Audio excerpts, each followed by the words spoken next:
गोबां रंजानाय मोनदों मानो होनना बुङोब्ला जोंनि इउपिपिएल दोलोनि आफादगिरि बे आफादगिरिखौनो दिनैहाय जोंनि दोलोआ दिनै तामुलपुर समस्तिनि थाखाय बिजाथि महरै दैखांदों बेनि थाखाय आङो जोबोद रंजानाय मोनदों आरो जोंहा बहाय गोनो गोथो गैया बयबो जोंनि दोलोनि आफादगिरिखौ भट होनो थाखाय गोबाङानो नेगासिनो दङ बहाय जोंहा गोनो गोथो गैया दिनै खोनानो मोनदों जे बिजेपिनिफ्राय बिश्वजित दैमारी बिथाङा दिनै तामुलपुर समस्तियाव बिजाथि महरै बिजेपिनिफ्राय दैखांगोन होननानै जों खोनानो मोनदों जोङो मिथिगौ बिजेपि दोलोआव थानानै बिथाङा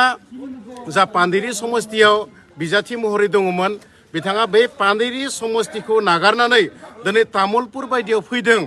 मानो होनना बुङोब्ला पानेरि समस्तिया बिथांखौ जोगारदों ओंखायनो बिथाङा तामुलपुर समस्तिखौ सेफ जन हिसाबै बिथाङा फैदों दा दिनै बिथाङा बुजिनानै ला बिथाङा मिथिगोन जे तामुलपुर रायजोनि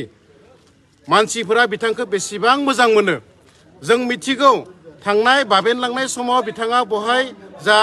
एमएलए हिसाबै दङमोन बिथाङा रायजो राजानि थाखाय जेबो खामानि मावफुङाखै बेखौ जों रोखायै मिथिगौ खारन बिथांनि थाखायनो जोङो गोख्रों रुल लानानै मोनसे समाव जोङो बिथांखौ देरहाहोनायनि सार्थआव जों गोबां खामानि मावदोंमोन खिन्थु तामुलपुर रायजोनि थाखाय बिथाङा जेबो खामानि मावाखै बेखौ बयबो रायजो राजाफोरा नुनो मोनदों आरो दिनैबो बुंगोन ओंखायनो जों सानदों दा जा इउपिपिएल दोलोआ जि थांखि लानानै जोंनिनो इउपिपिएल दोलोनि आफादगिरिखौ 43 नं तामुलपुर समस्तियाव बिजाथि महरै जि गनायथि होदों जोङो जोबोर रंजानाय मोनदों आरो बिथाङा जायखिजाया जेरैबायदि समस्या जायबायदि समस्याखौ बिथाङा समाधान खालामगासिनो दङ जेरैबायदि बे समस्तिनि थाखाय गोबां गोख्रों बिथाङा खामानि मावगासिनो दङ बेखौ रायजो राजाफोरा मिथिगौ गतिके जोंहा कुनु बहाय दाउट गैया जे बिथाङा फैबाय थानाय जा बिसायख'थि जा एसेम्बलि बिसायख'थि बे बिसायख'थियाव बिथाङा 80% लानानै बिथाङा देरहासार जागोन आरो बेहा जोंहा रोखा आरो जों गयबारि समस्तिनिफ्राय बेखौनो जों फोरमायदों जे गयबारि समस्तियाव जेरैबायदि जोङो जोंनि सोद्रोमाफोरा खामानि मावगासिनो दङ गुबुन गुबुन समस्ति जेरै बिटिसिएल समस्तियाव जेरैबायदि दरङाजुलि आरो बागानपारा समस्तियाव एखे रोखोमनि खामानि मावगासिनो दङ आरो दिनैहाय जा माइनरिटि श्रेणिनि मानसिफोर दङ बिथांमोना जानजि खाफ्रादों जे अनलि जोंनि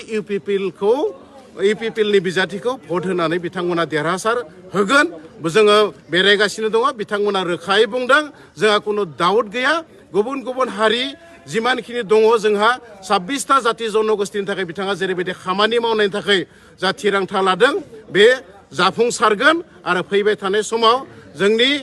बे तामुलपुर समस्तिनिफ्राय मानगोनां प्रमद बर' बिथाङा देरहासारनाया रोखा आरो बयबो बेखौ सापर्ट होनानै 100% देरहागोन बहाय जोंहा कनफिडेन्स दङ गोजोन्थों इउपिपिएल जिन्दाबाद प्रमद बर' जिन्दाबाद प्रमद बर' जिन्दाबाद इउपिपिएल जिन्दाबाद इउपिपिएल जिन्दाबाद प्रमद बर' जिन्दाबाद प्रमद बर' जिन्दाबाद